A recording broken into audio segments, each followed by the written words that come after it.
Hey everyone, Nigel and Luke here, and welcome to Crime Zone.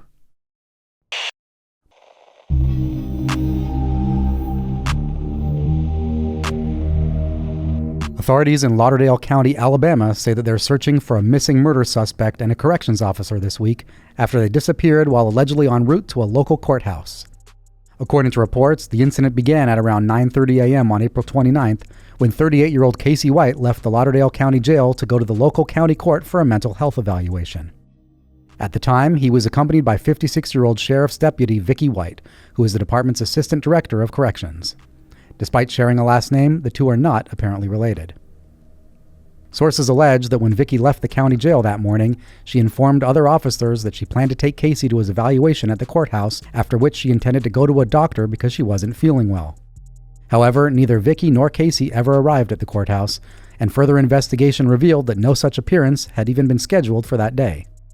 By the time anyone realized that the two were missing, though, roughly 6 hours had passed, and repeated attempts to contact Vicky were unsuccessful. The vehicle that was being used to transport Casey to the courthouse was later found abandoned in a shopping center parking lot in the city of Florence. Authorities say that they are currently investigating the circumstances surrounding the disappearances, but believe that the incident is likely the result of Casey trying to escape from custody. Before his disappearance, he was being held on capital murder charges for the 2015 killing of a 58-year-old Rogersville woman and had reportedly confessed to the crime. Police are still unsure about Vicky's involvement in the alleged escape, saying that she could have aided Casey, but that she also could have been a victim in the case. At the time of this recording, the pair remain missing, and the U.S. Marshals Service have offered a $10,000 reward for any information leading to the capture of Casey White.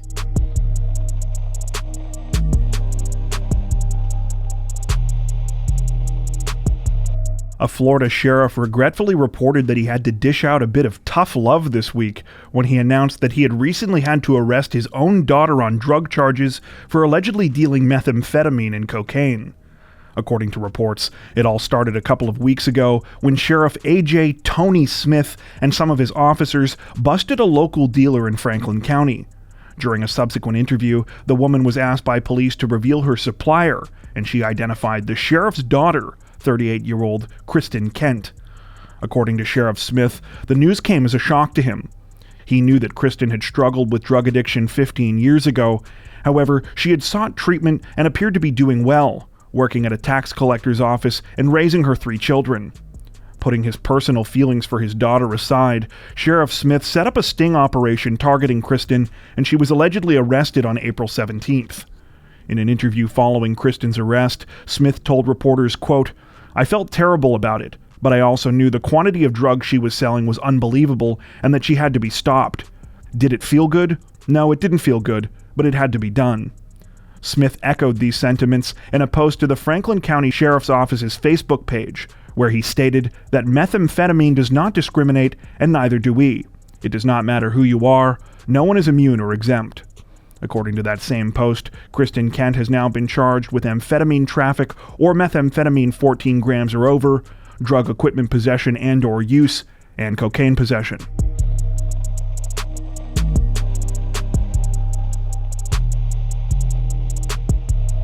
Authorities in Concord, New Hampshire say that the FBI has officially joined the investigation into a mysterious double homicide more than a week after the bodies of a couple in their 60s were found near a walking trail.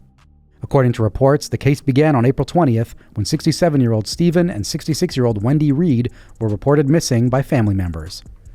Their bodies were found the following day somewhere along the Broken Ground Trails in an area known as the Marsh Loop. Both of them had been shot multiple times. An investigation revealed that Stephen and Wendy had last been seen on the afternoon of April 18th when they left their home at the Alton Woods apartment complex to go walking along the trails. The couple reportedly loved the outdoors, so these kinds of strolls were common for them. Unfortunately, it appears that other than these few details, authorities have kept a tight lid on their investigation and have so far declined to provide any further information. This has been especially unwelcome news to many in the local community who are understandably fearful about the terrible crime and have not even been told by police whether it's believed that the killings were random or targeted. Wendy and Stephen's friends and family are understandably heartbroken over the situation and have described them in multiple reports as a happy and loving couple. Anyone with information about the case has been asked to reach out to the Concord Police or to the Concord Crime Line.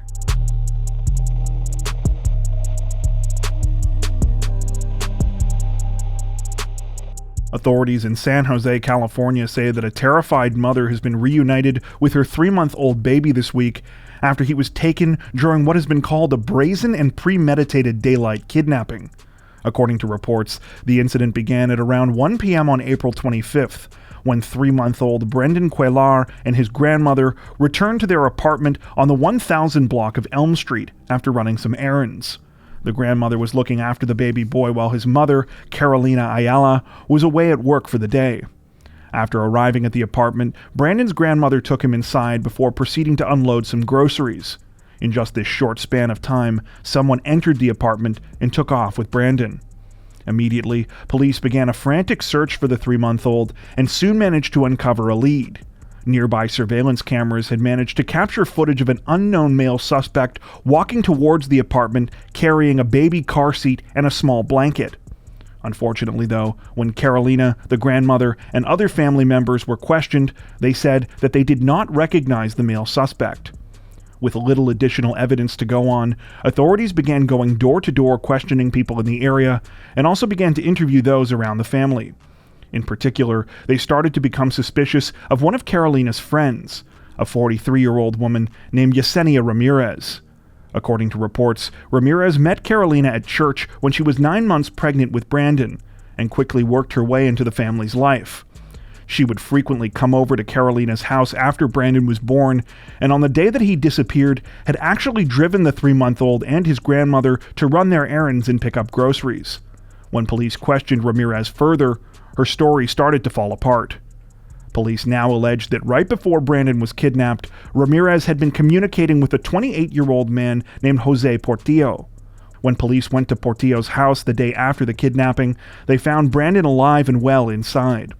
It's now believed that Portillo was the suspect that had been captured on surveillance video walking towards the crime scene with the baby seat. He was arrested along with Ramirez and her husband. However, the husband has since been released without any charges. At the time of this recording, the terrifying incident is still under investigation, and police say that they now believe, based on the messages exchanged between Ramirez and Portillo, that the crime was premeditated. However, the motive remains unclear. Thankfully, Carolina has since been reunited with her baby boy.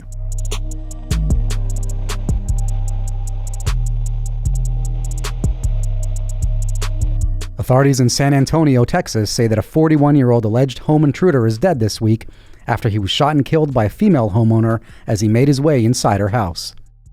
According to reports, the incident took place at around 10 p.m. on April 28th, when the homeowner, identified only as a woman in her 30s, heard noises coming from the back of her residence. Knowing that her 3 children were asleep inside at the time, she grabbed her gun and went to investigate. When the woman got to the area where she heard sounds coming from, she encountered the alleged intruder, later identified as 41-year-old Roman Rodriguez. Rodriguez was reportedly trying to make his way into the main part of the house after breaking in through the laundry room. The woman shot Rodriguez in the chest and called police. When authorities arrived at the scene, they found Rodriguez sitting in a chair in the woman's backyard, suffering from 2 gunshot wounds. He was rushed to the hospital but died on the way. According to reports, neither the female homeowner nor the children were harmed during the terrifying encounter, and no other injuries have been reported. It's unclear what Rodriguez's intentions were, if he had successfully managed to get inside the main part of the house, or if he was armed at the time of the break-in. At the time of this recording, police say they're still investigating the incident, but say that the homeowner will not be facing any charges.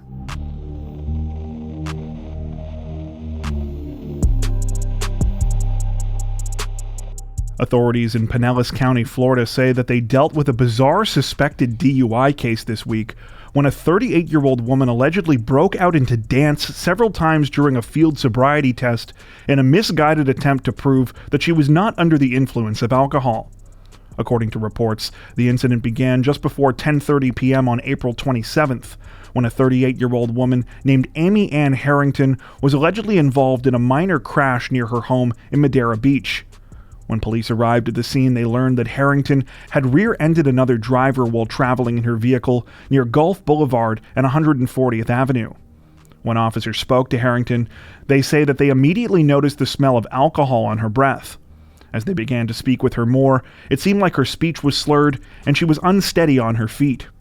Police attempted to get Harrington to take a breathalyzer test, but she refused, so instead, they began to administer a roadside sobriety test. This is where things reportedly got interesting. Rather than simply following the instructions given to her, when Harrington was told to stand on one leg and perform walk and turn tests, she instead broke out into a number of what appeared to be ballet and Irish folk dance moves. Unfortunately for Harrington, not only was she apparently unable to pull off the moves she was going for, she was also unable to complete the basic instructions given to her by police, and she was arrested and taken to the local county jail on suspicion of driving under the influence. She has since been charged with 2 misdemeanors and was released on a $650 bond. According to reports, this is not the first time Harrington has been in trouble for similar circumstances. In 2019, she was reportedly also arrested for DUI after a crash. She ended up pleading guilty to a reduced charge of reckless driving and was sentenced to 12 months probation and 50 hours of community service. Unfortunately, it's unclear if Harrington also tried to dance her way out of being arrested in that incident as well.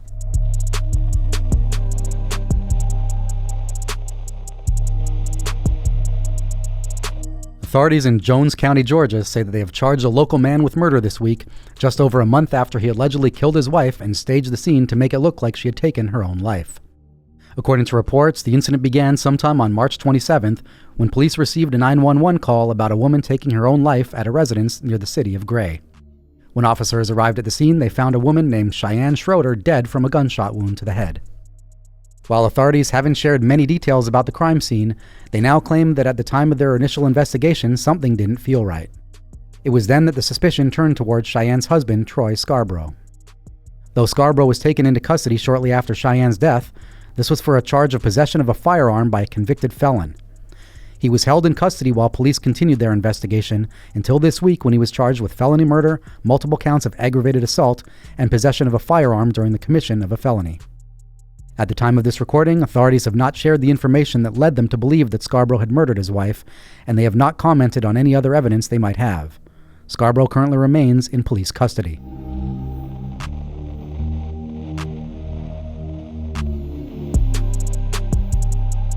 This week, authorities in Dallas, Texas announced an arrest in the case of a prominent local lawyer who was murdered in a fire at his home almost 6 years ago.